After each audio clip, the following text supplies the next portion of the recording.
Hey Sunrise, it's Andrew, and here is this month's, we're going to be doing all of Advent's small group questions and discussion as we think about this text of Matthew, as we come to Matthew, chapters 1 and 2, and we see the description of Christ being born in Matthew's gospel. So a couple of things to think about, especially right in the beginning, is the genealogy, the book of the genealogy of Jesus Christ. Why does Matthew begin with a genealogy? Good question. Why is Matthew's genealogy different than Luke's genealogy? What's the importance of both of them? Why are they using these lists? And what are they using them for? What are they telling us about who Jesus is, who the Christ is? So what is the purpose of these genealogies?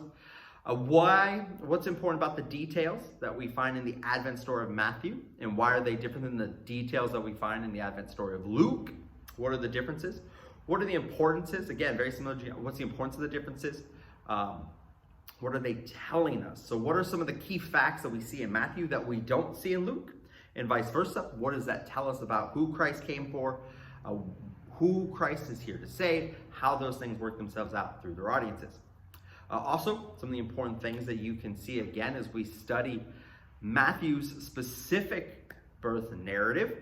Why do we move so quickly through the narrative that it's really the very first thing you hit is the birth of Jesus. Birth, and then we get into the wise men and Herod, and what is the importance of those factors then leading to Egypt. So what's the importance of the narrative, the role of the wise men, the Magi coming from the east? What's the importance of that factor in the narrative?